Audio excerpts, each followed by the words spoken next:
Welcome class. आज का chapter start करने से पहले हम लोग लास्ट टाइम पे जो लेक्चर हुआ है उसके बारे में हम लोग डिस्कस करते हैं। इलेक्ट्रोकेमिस्ट्री में हम लोग क्या क्या कर चुके हैं। फर्स्ट ऑफ ऑल इंट्रोडक्शन हमने लास्ट टाइम पे पढ़ा था, कंडक्टर के बारे में पढ़ा था, इलेक्ट्रोलाइट्स के बारे में पढ़ा था, व्हाट आर इलेक्ट्रोलाइट्स। इलेक्ट्रोलाइट्स के अलावा इलेक्ट्रोलाइटिक कंडक्टर पढ़े थे, कंडक्टेंस पढ़ा था, इलेक्ट्रोलाइटिक कंडक्टेंस पढ़ा, कोलराश लॉ पढ़ा, मोलर कंडक्टेंस पढ़ा, जिसमें मोलर कंडक्टिविटी या मोलर कंडक्टेंस वेरी इंपॉर्टेंट है, बोर्ड के एग्ज़ाम में बहुत बार पूछा जाता है।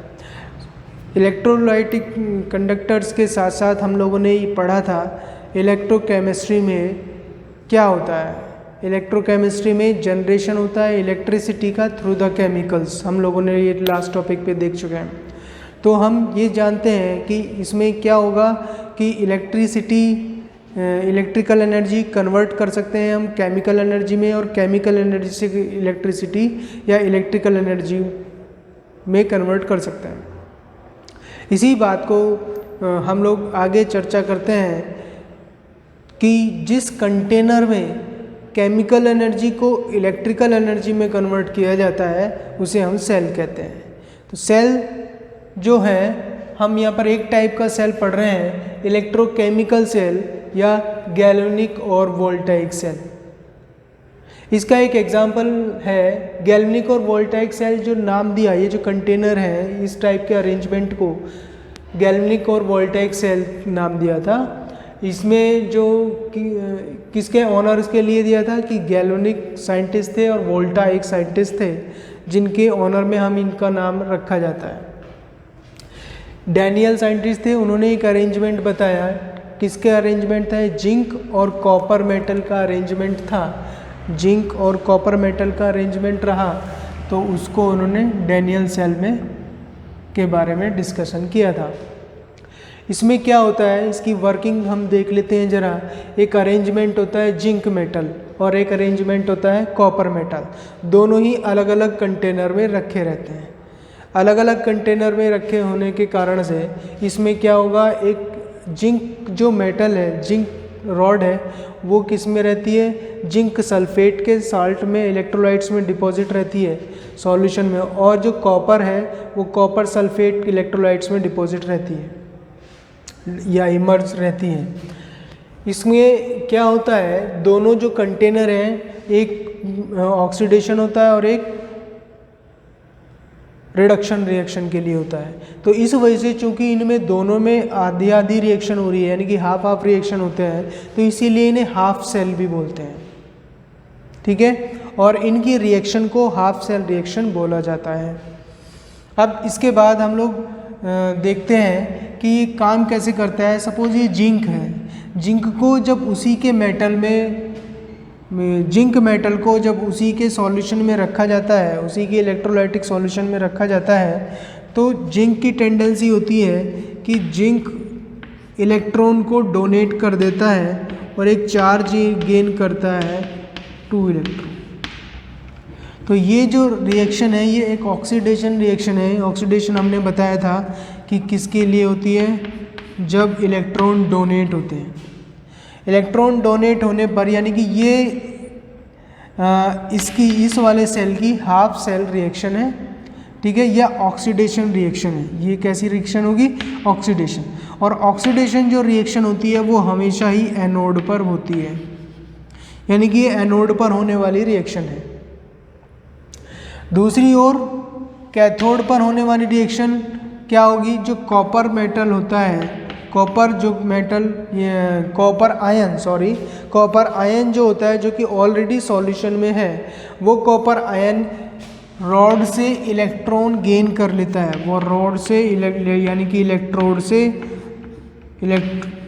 से इलेक्ट्रॉन गेन कर लेता है और कॉपर में डिपॉजिट हो जाता है। अगर मैं सिंबलाइज करूं तो यहाँ पर क्या होगा, ये कॉपर से इलेक्ट्रॉन लेकर के और ये कॉपर में डिपॉजिट होता है, कॉपर मेटल में। तो ये कॉपर मेटल क्या होगा, ये कॉपर मेटल इसके ऊपर, रॉड के ऊपर डिपॉजिट हो जाता है। दूसरी ओर इसको देख लेते हैं। ये जो जिंक है, जिंक एलिमेंट से यानी कि इस मेटल से जिंक कहाँ जाता है, सॉल्यूशन में आ जाता है, जिसके कारण जिंक तो यहाँ पर आ गया। बाकी का जो इलेक्ट्रॉन है वो किसके अंदर हो जाते हैं, रॉड के अंदर या इलेक्ट्रोड के अंदर हो जाते हैं। तो जिसके कारण क्या होगा, जो इलेक्ट्रॉन है वो इसके अंदर रहने के कारण जो एनोड होगा वो नेगेटिवली चार्ज होता है। एनोड इलेक्ट्रोकेमिकल सेल यानी कि डेनियल सेल में या गैल्वेनिक और वोल्टाइक सेल में एनोड नेगेटिव होता है।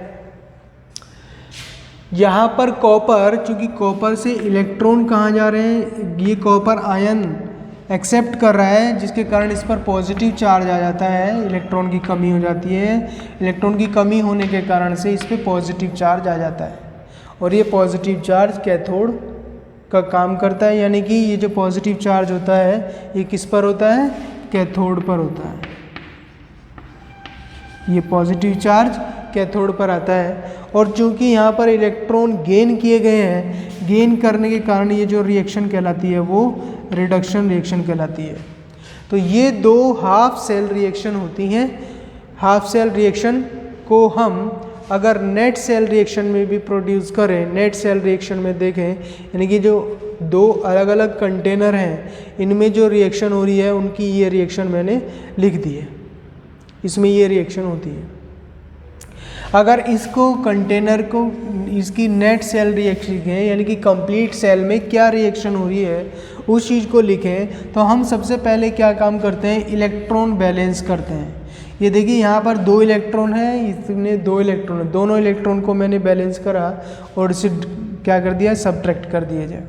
बाकी जो है अगर कुछ और भी कॉमन होता है तो हम उसको भी लिख लेते हैं। तो यहाँ पर मेरे पास आता है Cu positive 2 given rise to zinc 2 positive zinc ion plus copper. ये मेरी कैसी है, ये नेट सेल रिएक्शन होगी। ये क्या है, नेट सेल रिएक्शन, किसकी, डेनियल सेल की नेट सेल रिएक्शन है। अब ये जो सेल है, ये जो सेल वर्क कर रहा है, इसमें फिर किसके कारण से टोटल वर्क किसके कारण से हो रहा है, साल्ट ब्रिज के कारण। बेसिकली अरेंजमेंट क्या है, इलेक्ट्रोड है, इलेक्ट्रोड को अगर हम जॉइंट ना करें तो ये जो है इलेक्ट्रॉन का फ्लो एनोड से कैथोड की ओर नहीं होगा। जॉइंट करने पर ही इलेक्ट्रॉन का जो फ्लो होगा एनोड से कैथोड की ओर चलेगा। अब वो रोल प्ले होता है साल्ट ब्रिज का। साल्ट ब्रिज की यू शेप की ट्यूब होती है जिसे हम साल्ट ब्रिज कहते हैं। इसमें कोई भी इनर्ट केमिकल जैसे KCl है तो KCl अगार अगार के साथ भरा होता है। लास्ट वाले वीडियो में भी हम इसके बारे में पढ़ चुके हैं। साल्ट ब्रिज का वर्क क्या होता है, साल्ट ब्रिज एक तो दोनों सॉल्यूशन को न्यूट्रल रखता है, दोनों सॉल्यूशन को कनेक्ट रखता है, दो हाफ सेल को कनेक्ट रखता है। इसमें न्यूट्रलिटी जो होती है, यानी कि अगर हम ये ऐसा ना हो तो हम देखेंगे कि यहाँ पर सल्फेट आयंस बढ़ जाएंगे और इधर जिंक आयन बढ़ जाएंगे, जिसके कारण से जिंक आयन जब यहाँ पर बढ़ जाएंगी रिएक्शन रुक जाएगी, इलेक्ट्रॉन का फ्लो नहीं हो पाएगा। तो इसके लिए इसे कनेक्ट करने के लिए हम साल्ट ब्रिज का यूज़ करते हैं। इम्पॉर्टेंट है, साल्ट ब्रिज जरूर पढ़ लेंगे आप लोग। उसके बाद हमारे पास आती है नेट सेल रिएक्शन, हम लोगों ने लिख लिया है। नेट सेल रिएक्शन के बाद आता है हमें सेल को कैसे रिप्रेजेंट करना होता है। तो ये सेल रिप्रेजेंट करने के लिए हम जरा इसे उतार लीजिए, फिर हम देखते हैं नेट सेल रिएक्शन कैसे रिप्रेजेंट करते हैं।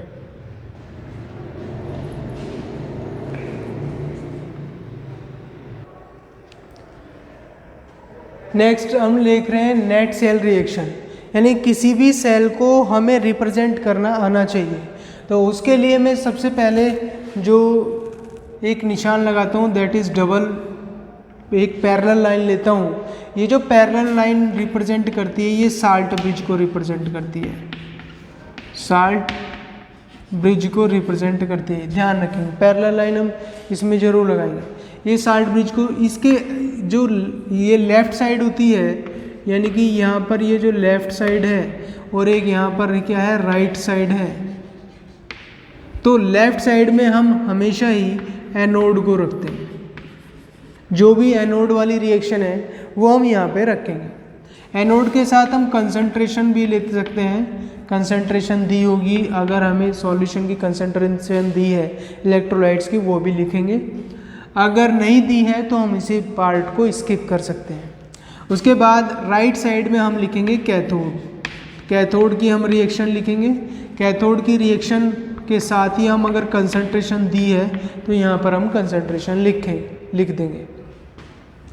अब जैसे कि हमें क्या लिखना है, ये नेट सेल रिएक्शन नहीं है, हमें पता है ये एनोड की रिएक्शन है, यानी कि ऑक्सीडेशन है। तो ऑक्सीडेशन में हमें पता है जिंक जो मेटल है वो जिंक आयन प्रोड्यूस करता है। तो एनोड यानी कि ये भी देख लेंगे, ये लेफ़्ट साइड में ही लिखा हुआ है, सेल को बनाते समय ये लेफ़्ट साइड में है। तो हम यहाँ पर लिख देंगे, यहाँ पर जो जिंक है, जिंक जो होगा वो जिंक आयन प्रोड्यूस करता है। इसे हम सिंगल लाइन से सेपरेट कर देंगे। कंसंट्रेशन हमें दी नहीं है, लेकिन यहाँ पर हम साल्ट ब्रिज लगा देंगे। और साल्ट ब्रिज के बाद हम क्या एंटर करेंगे, साल्ट ब्रिज के बाद एंटर करेंगे हमारे पास ये जो है कॉपर आयन जो है, राइट साइड में हम देखेंगे ये जो कॉपर आयन है, ये कॉपर आयन किस में, कॉपर सॉलिड में कन्वर्ट होता है। तो कॉपर आयन एक पैरेलल लाइन से, कंसंट्रेशन हमें यहाँ पर भी नहीं दी, कॉपर में डिपॉजिट हो जाता है। तो हमें इस तरह से कोई भी सेल दिया हुआ है, हमें भी प्रैक्टिस भी करेंगे, कोई भी सेल दिया हुआ है उसको इस तरह से हम रिप्रेजेंट करते हैं। तो ये न्यूमेरिकल या क्वेश्चंस भी पूछा जाते हैं, आपको सेल रिप्रेजेंट करके दिया हुआ होगा और आपको नेट सेल रिएक्शन और हाफ सेल रिएक्शन बतानी होगी, रेडॉक्स और ऑक्सीडेशन बताना होगा, इलेक्ट्रोड कौन सा होगा, करंट किस इलेक्ट्रोड से किस इलेक्ट्रोड में जाएगी, ये सारे क्वेश्चन आपको पूछे जा सकते हैं। अब इस तरह से हम इसे रिप्रेजेंट करेंगे। अब जैसे कि कुछ क्वेश्चंस हैं वो भी हम यहाँ पर सॉर्ट आउट कर सकते हैं। कुछ क्वेश्चन मैं देता हूँ, उसे आप सॉर्ट आउट करेंगे।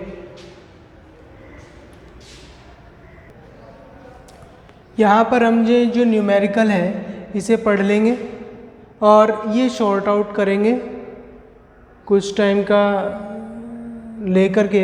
लेकर के और वीडियो को पॉज करके आप देख सकते हैं और इसे सॉल्व करेंगे। अगर नहीं है तो हम इसे सॉर्ट आउट करना स्टार्ट करते हैं। सबसे पहले क्वेश्चन नंबर 1, क्वेश्चन नंबर में क्या कहा है भाई, कॉपर है, कॉपर नाइट्रेट में कन्वर्ट हो जाता है सिल्वर नाइट्रेट से, देख लीजिए। तो यहाँ पर क्या होगा, कॉपर आयन में कन्वर्ट हुआ, यानी कि अगर मैं ये कहूँ कि ये जो Cu है वो किस में हुआ है, Cu2 पॉजिटिव में कन्वर्ट हुआ है, ठीक है। और क्या किस कन्वर्ट हुआ होगा, 2 इलेक्ट्रॉन इसने डोनेट करे होंगे। अब पता है कि इलेक्ट्रॉन का डोनेशन क्या और कौन सी रिएक्शन है, ऑक्सीडेशन रिएक्शन है। ऑक्सीडेशन रिएक्शन किस पर होती है, एनोड पर होती है। ऑक्सीडेशन रिएक्शन एनोड पर होगी। दूसरी ओर ये जो Ag है, Ag किस में कन्वर्ट हुआ है, इलेक्ट्रॉन लेगा, इलेक्ट्रॉन एक्सेप्ट करके किस में, Ag positive negative, Ag positive electron accept करके Ag में कन्वर्ट हुआ है। यहाँ से हमने देखा कि सिल्वर क्या है, सिल्वर आयनिक फॉर्म में है, तो आयंस में कन्वर्ट हुआ है, इलेक्ट्रॉन इसने एक्सेप्ट करे हैं। ये क्या होगा, इसने इलेक्ट्रॉन एक्सेप्ट करे हैं तो ये रिएक्शन कैसी होगी, रेडॉक्स रिएक्शन होगी। रेडॉक्स रिएक्शन किस पर होती है, कैथोड पर होती है, ठीक है। यानी कि 2-1 का तो आंसर हमें यहीं पर मिल जाता है।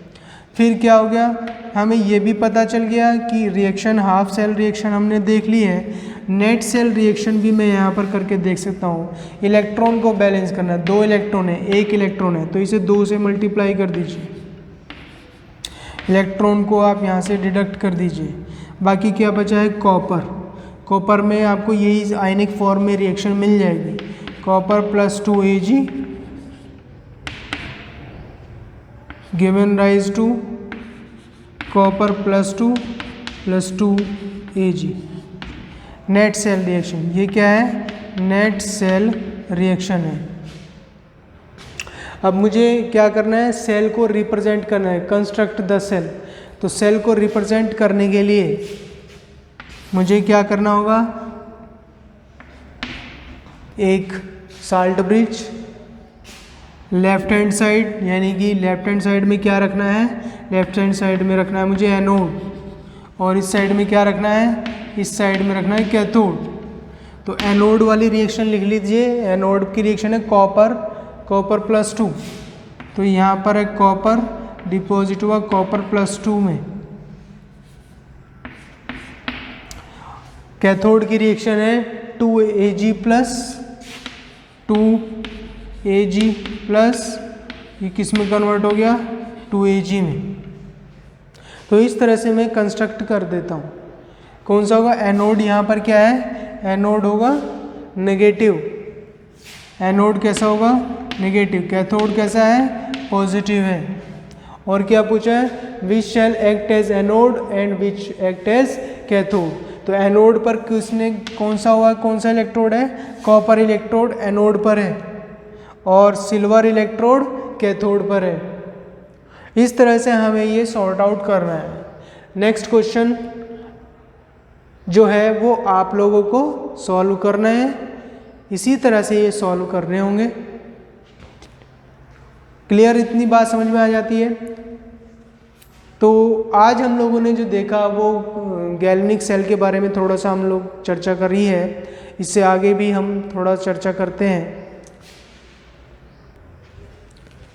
यस, नेक्स्ट टॉपिक हम जरा स्टार्ट कर लेते हैं थोड़ा, इलेक्ट्रोड पोटेंशियल। ये वर्ड काफ़ी पूछा जाता है और वो इस वर्ड को हम जानते भी होंगे। जब भी हम इलेक्ट्रोकेमिस्ट्री या इलेक्ट्रिसिटी के बारे में जिक्र करेंगे तो ये इलेक्ट्रोड पोटेंशियल का जिक्र हमेशा होगा। होता क्या? वर्ड बाय वर्ड हम थोड़ा पहले समझ लेते हैं। इलेक्ट्रोड क्या होता है?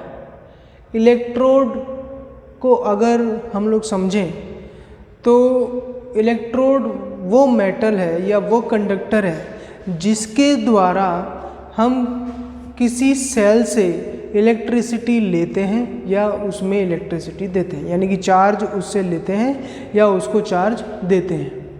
वो मेटल इलेक्ट्रोड कहलाता है। कोई भी मेटल अगर उसी के सॉल्यूशन में, कोई भी मेटल अगर उसी के इलेक्ट्रोलाइटिक सॉल्यूशन में रखा जाता है तो क्या होता है? वो या तो इलेक्ट्रॉन एक्सेप्ट करेगा या वो इलेक्ट्रॉन डोनेट करेगा। ये दो ही कंडीशन हो सकती हैं। या ऐसा भी हो सकता है वो कुछ भी ना करे, ना इलेक्ट्रॉन डोनेट करे ना इलेक्ट्रॉन एक्सेप्ट करे, यानी कि डोनेट कर सकता है, एक्सेप्ट कर सकता है या कुछ भी नहीं कर सकता। ये तीन कंडीशन मेरे पास होती है। तो जब ऐसा होता है, ये जो टेंडेंसी है, ऐसा करने की जो टेंडेंसी है, इसी को हम इलेक्ट्रोड पोटेंशियल कहते हैं। क्यों होता है? अगर ऐसी टेंडेंसी है तो सपोज करिए मैंने ये दो डायग्राम बनाए हुए हैं। यहाँ पर एक मेटल है, ये मेटल उसी के सॉल्यूशन में रखा जाता है। तो इस मेटल की टेंडेंसी क्या है कि ये मेटल आयन प्रोड्यूस करता है, इलेक्ट्रॉन प्रोड्यूस करता है और सॉल्यूशन में चला जाता है। तो होगा क्या? इसमें नेगेटिव चार्ज आ जाएगा, रोड में एक नेगेटिव चार्ज होगा। अब ये जो नेगेटिव चार्ज है, ये आयंस प्रोड्यूस हो रहे हैं। ये आयंस प्रोड्यूस होने पर क्या होंगे? एक चार्ज रोड के पास सबमिट हो जाएगा, एक्युमुलेट हो जाएगा। यानी कि रोड के अंदर जो चार्ज है वो कैसा है? नेगेटिव चार्ज है। और जो सॉल्यूशन और रोड का जो जंक्शन है वहाँ पर एक चार्ज डिफरेंस प्रोड्यूस हो जाएगा, पोटेंशियल डिफरेंस प्रोड्यूस हो जाता है। हम यहाँ से देख सकते हैं, इसी को हम इलेक्ट्रोड पोटेंशियल कहते हैं। यहाँ पर इस केस में देखें तो इस केस में ऐसा हो सकता है कि ये जो आयन है ये इलेक्ट्रॉन रॉड से एक्सेप्ट कर लें और किस में डिपॉजिट हो जाए, मेटल में डिपॉजिट हो जाए, मेटल फॉर्म में आ जाए। यानी कि इस केस में क्या हो सकता है, ये जो ऑलरेडी आयनाइज फॉर्म में है ये इलेक्ट्रॉन एक्सेप्ट कर ले और मेटल की फॉर्म में आ जाए, ऐसा भी हो सकता है। तो अगर मैं देखूं कि यानी कि tendency of electrode to donate और एक्सेप्ट इलेक्ट्रॉन फ्रॉम और on their salt solution is called electrode potential of that electrode और द मेटल। ये वाली बात यहाँ पर समझ में आती है। अगर मैं यहाँ पर देखूँ लॉस, इसने लॉस्ट किए हैं, इसने इलेक्ट्रॉन लॉस किए हुए हैं और इसने इलेक्ट्रॉन गेन किए हुए हैं। तो हमने देखा था अभी कि अगर इलेक्ट्रॉन लॉस किया है तो उसे हम ऑक्सीडेशन कहते हैं, और अगर गेन किया है तो उसे हम रिडक्शन कहते हैं। इसका मतलब अगर कोई इलेक्ट्रोड पोटेंशियल ऐसा है जिसमें वो इलेक्ट्रॉन डोनेट करता है तो उसे हम ऑक्सीडेशन इलेक्ट्रोड पोटेंशियल कहते हैं, इलेक्ट्रोड पोटेंशियल कहते हैं।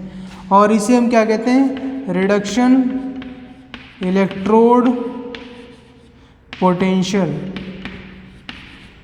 या हम इसे रिडक्शन पोटेंशियल भी बोल सकते हैं, इसे ऑक्सीडेशन पोटेंशियल भी बोल सकते हैं। इलेक्ट्रोड पोटेंशियल को ई से डिनोट किया जाता है, ई से डिनोट किया जाता है।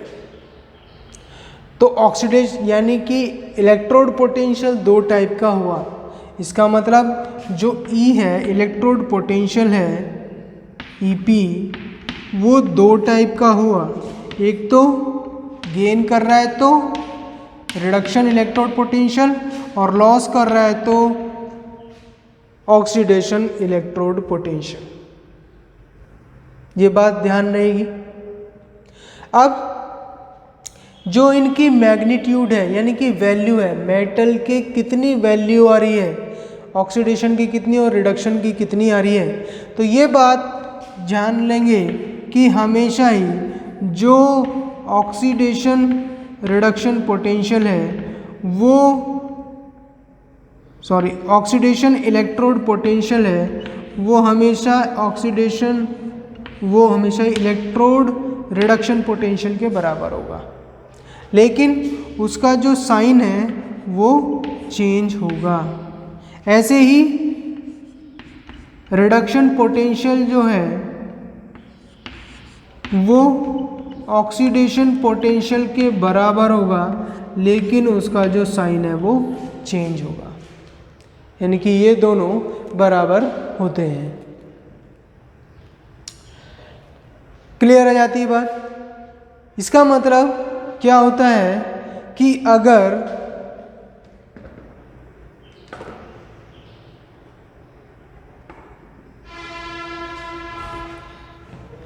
मैं ये कहता हूं कि जिंक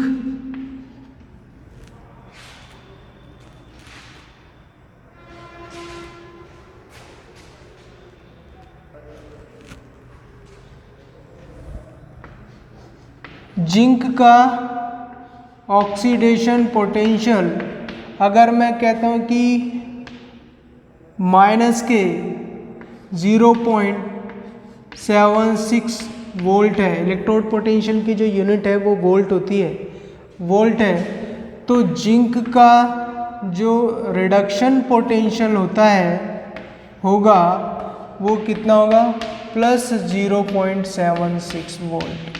अगर ऐसा है तो हमने माना कि अगर इस तरह का है तो ये होगा। अच्छा, एक चीज़ और है कि IUPAC जो सिस्टम है, IUPAC सिस्टम, उसने ये माना हुआ है उसके नोटिफिकेशन के अनुसार कि जो रिडक्शन पोटेंशियल होता है, रिडक्शन पोटेंशियल होगा उसी को हम इलेक्ट्रोड पोटेंशियल कहेंगे, यानी कि उसी को इलेक्ट्रोड पोटेंशियल कहेंगे। यानी कि हम ऐसा नहीं करेंगे कि कभी ऑक्सीडेशन पोटेंशियल लिख दिया, कभी रिडक्शन पोटेंशियल लिख दिया। तो उसके लिए IUPAC ने कहा कि हम लोग जो कैलकुलेशन करें या जो ज़्यादातर लिखें, जो भी लिखा जाएगा वो रिडक्शन पोटेंशियल की फॉर्म में लिखा जाएगा। ये वाली बात उन्होंने बताई है। इसके लिए यानी कि हमारे पास जो इलेक्ट्रोड पोटेंशियल अगर है, इनका अलग अलग है, किसी भी एलिमेंट का इलेक्ट्रोड पोटेंशियल अलग अलग है, तो उसे हम कैलकुलेट पूरे सेल का भी कैलकुलेट कर सकते हैं। तो कैसे कर सकते हैं? E is equal to electrode potential equal to E cathode यानी कि reduction potential of cathode minus reduction potential of anode.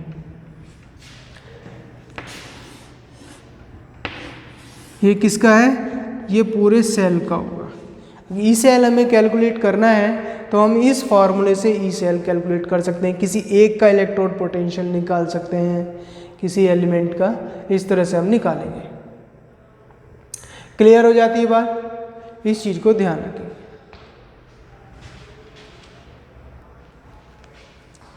Standard hydrogen electrode standard electrode potential. Standard electrode potential क्या होता है? नाम से ही इंडिकेट हो रहा है कि electrode potential at standard condition. तो जब सॉल्यूशन होता है, सॉल्यूशन के केस में स्टैंडर्ड कंडीशन क्या होती है? तो सॉल्यूशन के केस में स्टैंडर्ड कंडीशन है कि 1 atmospheric pressure, 25 degree Celsius temperature, ये pressure 25 degree Celsius temperature and 1 molar concentration, 1 molar concentration of the solution. अगर इस सारी कंडीशन पर, यानी कि जो मैंने इलेक्ट्रोलाइट्स लिया था उसमें जो आयंस थे, कॉपर सल्फेट 1 मोलर कंसंट्रेशन के हैं, जिंक लिया था तो जिंक सल्फेट 1 मोलर कंसंट्रेशन का है, सेल का जो टेम्परेचर है वो मेंटेन किया जाए 25 डिग्री सेल्सियस पर, और उसमें जो एटमॉस्फेयर प्रेशर है वो 1 एटमॉस्फेरिक प्रेशर होगा, तो उसे हम कैलकुलेट करेंगे। उस टाइम पर जो कैलकुलेट किया हुआ इलेक्ट्रोड पोटेंशियल होता है उसे हम स्टैंडर्ड इलेक्ट्रोड पोटेंशियल कहते हैं। स्टैंडर्ड इलेक्ट्रोड पोटेंशियल को E0 के द्वारा हम शो करते हैं।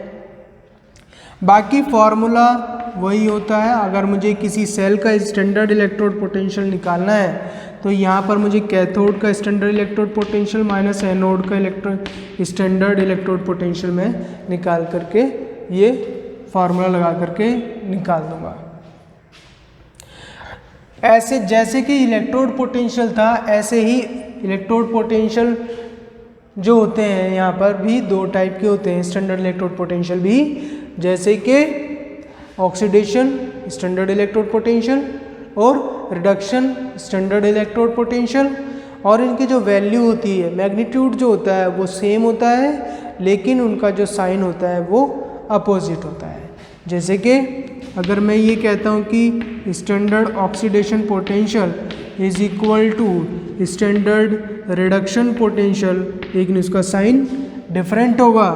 अगर मैं यहाँ पर ये मानता हूँ स्टैंडर्ड रिडक्शन पोटेंशियल है तो उसका भी साइन क्या होगा? डिफरेंट होगा ऑक्सीडेशन पोटेंशियल से। ये वाली बात ध्यान रखेंगे। अच्छा, इसके बाद हम लोग जरा ये देखते हैं कि हमने स्टैंडर्ड इलेक्ट्रोड पोटेंशियल देख लिया, इलेक्ट्रोड पोटेंशियल के बारे में हमें पता चल गया, तो हमें अलग अलग एलिमेंट का इलेक्ट्रोड पोटेंशियल निकालना होता है। अलग अलग एलिमेंट का इलेक्ट्रोड पोटेंशियल निकालना होता है, और इलेक्ट्रोड पोटेंशियल निकालने के लिए हमें 2 इलेक्ट्रोड की जरूरत पड़ेगी, क्योंकि हमें उसका सेल बनाना पड़ेगा, सेल क्रिएट करना पड़ेगा, और सेल के लिए हमें 2 मेटल की ज़रूरत पड़ती है, यानी कि 2 इलेक्ट्रोड की ज़रूरत पड़ेगी। तो अगर हमारे पास कोई ऐसा इलेक्ट्रोड हो जिसका इलेक्ट्रोड पोटेंशियल हमें पहले से ही पता है, तो सेल जनरेट करते टाइम वोल्ट मीटर में हमारी जो रीडिंग आ जाएगी वो, यानी कि पूरे सेल का इलेक्ट्रोड पोटेंशियल पता चल जाएगा। और किसी एक इलेक्ट्रोड, चाहे वो एनोड हो चाहे कैथोड बने, उसका जो इलेक्ट्रोड पोटेंशियल आएगा वो हमें पता चल जाएगा, तो दूसरे का इलेक्ट्रोड पोटेंशियल हम निकाल सकते हैं। अब यहाँ पर ध्यान देने वाली बात है, अगर किसी इलेक्ट्रोड का इलेक्ट्रोड पोटेंशियल पता होता है तो उस इलेक्ट्रोड को हम रेफरेंस इलेक्ट्रोड कहते हैं। तो यही बात हमें देखनी है, रेफरेंस इलेक्ट्रोड कहते हैं। रेफरेंस इलेक्ट्रोड क्या होता है? रेफरेंस इलेक्ट्रोड के बारे में अगर हम थोड़ी सी और बात करें तो अगर रेफरेंस इलेक्ट्रोड ऐसा हो जिसका इलेक्ट्रोड पोटेंशियल कुछ इस तरह का हो कि हमें कैलकुलेशन ना करनी पड़े तो हमें ज़्यादा आसानी होगी। जैसे कि अगर मैं ये कहता हूँ कि किसी का इलेक्ट्रोड पोटेंशियल 0 है, किसी भी मेटल या एलिमेंट का इलेक्ट्रोड पोटेंशियल 0 है, तो हमें ज़्यादा कैलकुलेशन की आवश्यकता नहीं होगी। यानी कि अगर कैथोड का 0 है तो मैं यहाँ पर 0 लिख दूंगा और जो मेरा इलेक्ट्रोड पोटेंशियल आएगा वोल्टमीटर में जो रीडिंग आएगी वही एनोड की, इस वाले इलेक्ट्रोड की इलेक्ट्रोड पोटेंशियल होगा। तो अगर ऐसा हो जाए तो बहुत अच्छा होगा। तो इसी तरह से एक इलेक्ट्रोड पोटेंशियल रेफरेंस इलेक्ट्रोड है, वो रेफरेंस इलेक्ट्रोड का नाम होता है स्टैंडर्ड हाइड्रोजन इलेक्ट्रोड। उसी के बारे में हम लोग थोड़ा सा चर्चा करते हैं। यहाँ पर हम देखने वाले हैं स्टैंडर्ड हाइड्रोजन इलेक्ट्रोड का स्ट्रक्चर, और इसे थोड़ा सा समझने वाले हैं क्योंकि ये क्या है, एक रेफरेंस इलेक्ट्रोड है और इस रेफरेंस इलेक्ट्रोड का जो इलेक्ट्रोड पोटेंशियल होता है वो 0.00 वोल्ट होता है। तो इस वजह से इसकी इम्पोर्टेंस है इस रेफरेंस इलेक्ट्रोड की कि अगर इसे किसी दूसरे इलेक्ट्रोड से जोड़ दिया जाए तो इसका वोल्टमीटर इसकी जो रीडिंग आएगी, इसका जो इलेक्ट्रोड पोटेंशियल है वो 0 वोल्ट माना जाता है और हम आसानी से कैलकुलेट कर सकते हैं, वो भी हम लोग देखेंगे। तो यहाँ पर इसका स्ट्रक्चर है, ये एक प्लेटिनम वायर होता है जो कि ग्लास ट्यूब में फिटेड होता है, जो कि एक ग्लास ट्यूब होती है उसमें फिटेड होता है ताकि ये मजबूत रहे। इसमें नीचे प्लेटिनम की ही एक प्लेट रहती है, ये प्लेटिनम प्लेट होता है जिसके ऊपर प्लेटिनम का ही पाउडर जो है वो रखते हैं, प्लेटिनम का पाउडर रखते हैं, चिपका के रखते हैं एक तरह से, ये मानिएगा। क्यों रखते हैं? क्योंकि ये जो पाउडर की फॉर्म में होगा ये प्लेटिनम की प्लेट का जो सरफेस एरिया है वो बढ़ा देगा। सरफेस एरिया बढ़ाने से होगा क्या कि जो रिएक्शन है, रिएक्शन के लिए सरफेस ज़्यादा मिलेगा, क्योंकि सरफेस एरिया बढ़ेगा रिएक्शन भी बढ़ेगी, रिएक्शन की स्पीड बढ़ेगी, क्योंकि रिएक्शन के लिए एक फैक्टर, रिएक्शन तेज होने के लिए एक फैक्टर होता है सरफेस एरिया, वो यहाँ पर बढ़ जाएगा। ठीक है। HCl का, क्योंकि हाइड्रोजन लिया हमने, HCl का सॉल्यूशन लेते हैं 1 मोलर कंसंट्रेशन का। यहाँ से हम एयर पास करते हैं या हाइड्रोजन पास करते हैं 1 एटमॉस्फेरिक प्रेशर का, पूरा सिस्टम 25 डिग्री सेल्सियस पर हम रखते हैं, ये ठीक है। तो 25 degree Celsius 1 atmospheric pressure and 1 molar concentration होने के कारण से ये जो इलेक्ट्रोड पोटेंशियल है, हाइड्रोजन इलेक्ट्रोड है, वो स्टैंडर्ड हाइड्रोजन इलेक्ट्रोड बन जाता है।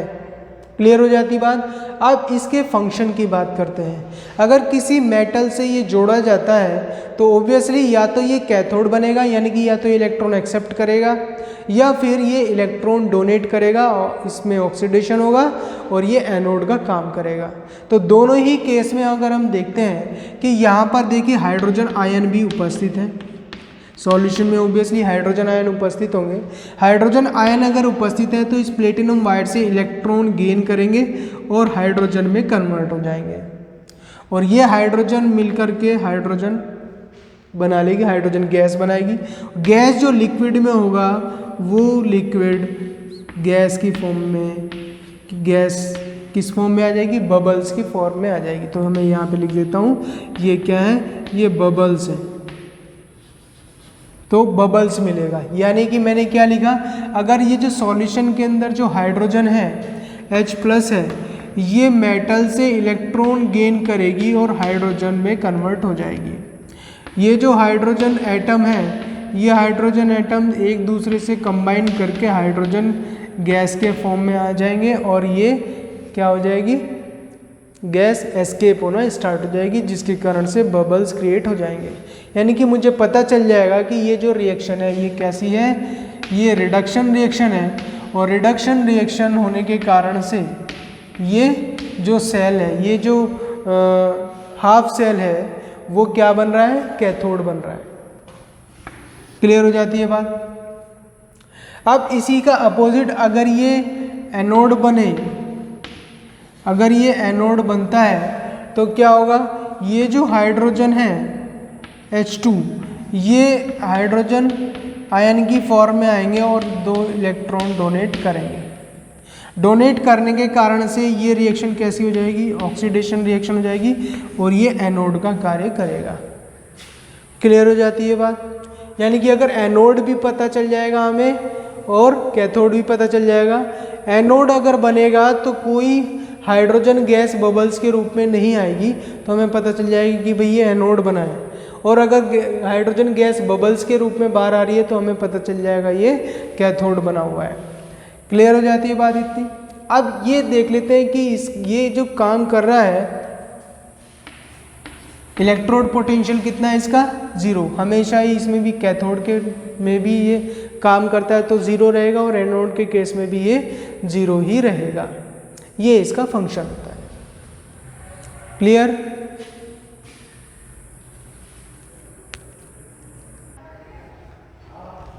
तो हम लोग यहाँ पर देख रहे हैं measurement of electrode potential. Suppose मेरे पास एक जिंक है, जिंक का इलेक्ट्रोड पोटेंशियल मुझे नहीं पता, तो मैंने इस जिंक के इलेक्ट्रोड को उसी के सॉल्यूशन में डालते हुए, यानी कि जिंक सल्फेट में डालते हुए, जिंक सल्फेट में रखते हुए मैंने हाइड्रोजन इलेक्ट्रोड से इसे जोड़ दिया है। That is reference electrode. मुझे मालूम है इसका जो इलेक्ट्रोड पोटेंशियल है वो कितना है, 0.0 वोल्ट, इतना इसका इलेक्ट्रोड पोटेंशियल है। तो जिंक में मैं ये देखता हूँ, जिंक के साथ जब रिएक्ट करता हूँ कि इसमें हाइड्रोजन के जो बबल्स हैं वो उठ रहे हैं। तो अगर हाइड्रोजन के बबल्स आ रहे हैं तो इसका मतलब ये क्या बनाया, इसने बनाया कैथोड। ये कैथोडिक रिएक्शन दे रहा है, और ये कैसी रिएक्शन देगा, ये एनोड रिएक्शन देगा। क्लियर हो जाती है बात। सपोज करिए यहाँ पर रिएक्शन क्या होगी कैथोड की, जिंक ने जिंक आयंस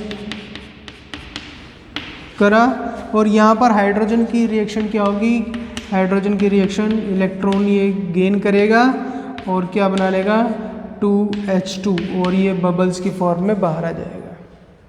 ये एनोड रिएक्शन हो गई, ये कैथोड। तो सेल रिप्रेजेंट कैसे करेंगे, सेल रिप्रेजेंट करेंगे यहाँ पर जिंक आयन में डिस्ट्रीब्यूट हो गया साल्ट ब्रिज, और जो हाइड्रोजन आयन थे वो किस में डिस्ट्रीब्यूट हुए, हाइड्रोजन गैस निकाल दी। क्लियर है। अब इस सेल का इलेक्ट्रोड पोटेंशियल जो है वो आता है, सपोज कीजिए वोल्ट मीटर में जो भी रीडिंग आएगी, ये वोल्ट मीटर किस चीज़ को शो करेगा, ये करेगा E0। ठीक है। और E0 हमें पता है क्या होता है, E cathode minus E anode. Anode कौन है, जिंक है। तो जो भी वोल्ट मीटर में रीडिंग होगी, ये तो कैथोड क्या हो गया, 0। वोल्ट मीटर की रीडिंग मुझे पता चलेगी क्या आएगी, सपोज XYZ कुछ भी हो सकती है, ठीक है। या तो यहाँ पर वोल्ट मीटर में रीडिंग माना 0.76 वोल्ट आ रही है, तो ये कितना हो गया, ये हो गया 0.76 volt is equal to E cathode 0 is equal to minus E anode. E anode कितना है, जिंक का, तो यहाँ पर ये आ जाएगा जिंक का E0 of zinc is equal to minus के 0.76 वोल्ट। ये मेरा आंसर आ जाएगा। तो इस तरह से अगर मैं यहाँ पर सपोज करिए कॉपर यूज़ करता हूँ, तो कॉपर की टेंडेंसी क्या होगा कि इलेक्ट्रॉन गेन करते हुए इलेक्ट्रोड पर सबमिट हो जाने की। यहाँ पर कैथोड का काम करेगा कौन, कॉपर। अगर कॉपर यूज़ करता हूँ तो कॉपर इलेक्ट्रोड का काम करेगा कैथोड, और यहाँ पर हाइड्रोजन क्या काम करेगा, एनोड। तो उस केस में भी मैं यही सेम फार्मूला लगा लूँगा और वोल्ट मीटर की जो रीडिंग होगी वही कॉपर की भी रीडिंग होगी, कॉपर का इलेक्ट्रोड पोटेंशियल होगा। तो इस तरह से मैं इलेक्ट्रोड पोटेंशियल को मेज़र कर लेता हूँ with the help of hydrogen electrode, और अलग अलग एलिमेंट को मेज़र कर सकता हूँ। तो इस तरह से मैं एक अगर सीरीज बनाऊँ इन सबके इलेक्ट्रोड पोटेंशियल की या रिडक्शन इलेक्ट्रोड पोटेंशियल की, तो उस सीरीज को मैं कहता हूँ इलेक्ट्रोकेमिकल सीरीज, इलेक्ट्रोकेमिकल सीरीज या रिएक्टिविटी सीरीज इसी को बोलते हैं। तो ठीक है, आज जो हम लोगों ने थोड़ा डिस्कशन किया है उसे रिवाइज कर लेते हैं। स्टार्टिंग जो हमने की थी वो गैल्वेनिक सेल या वोल्टाइक सेल से करी थी। गैल्वेनिक और वोल्टा एक साइंटिस्ट थे जिनके नाम पर ये अरेंजमेंट का नाम गैल्वेनिक और वोल्टा रखा। उसके बाद डैनियल सेल, उसके टाइप्स है डैनियल सेल। डैनियल सेल में कॉपर और जिंक को हम रखते हैं, एक एलिमेंट और अरेंजमेंट जो हम बनाते हैं कॉपर और जिंक का, उसमें 2 कंटेनर रखते हैं। हर एक कंटेनर को हम हाफ सेल कहते हैं। हाफ सेल में जो कंटेनर होगा, एक कंटेनर से मेटल इलेक्ट्रॉन लेगा, एक कंटेनर में इलेक्ट्रॉन देगा या आयंस देगा, तो उसी को हम हाफ सेल रिएक्शन कहते हैं। यानी कि एक कंटेनर में ऑक्सीडेशन रिएक्शन और एक कंटेनर में रेडॉक्स रिएक्शन होगा। इस ही रिएक्शन के कारण से इलेक्ट्रॉन का ट्रांसफ़र होगा, इलेक्ट्रॉन मूव होंगे जिससे करंट जाएगी। करंट जो होगी कैथोड से एनोड की तरफ मूव होगी और जो इलेक्ट्रॉन है वो एनोड से कैथोड की तरफ मूव होते हैं। उसके बाद हम लोगों ने देखा इलेक्ट्रोड पोटेंशियल। इलेक्ट्रोड पोटेंशियल क्या होता है? इलेक्ट्रोड पोटेंशियल होता है लॉस टेंडेंसी ऑफ इलेक्ट्रोड की जो टेंडेंसी है ऑफ गेनिंग और लॉसिंग द इलेक्ट्रॉन फ्रॉम और on their salt solution. Standard electrode potential फिर हमने पढ़ा। स्टैंडर्ड इलेक्ट्रोड पोटेंशियल होता है electrode potential at standard condition. उसका हमने फार्मूला भी देखा। फार्मूला होता है EC minus EA।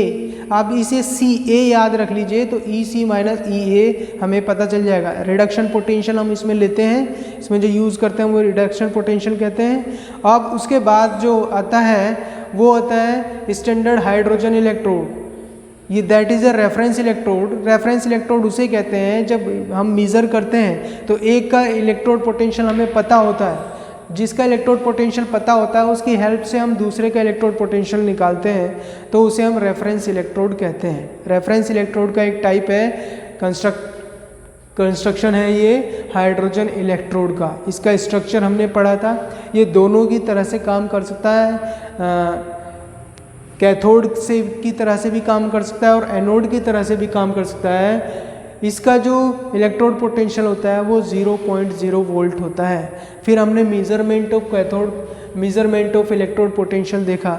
Different element के इलेक्ट्रोड पोटेंशियल हम यहाँ पर यूज़ कर सकते हैं, निकाल सकते हैं, और इससे न्यूमेरिकल भी बनता है। न्यूमेरिकल भी बहुत पूछे जाते हैं। और आगे इसी तरह से हम नेक्स्ट वीडियो में चर्चा करेंगे इसकी टॉपिक की और नेक्स्ट टॉपिक की। ओके।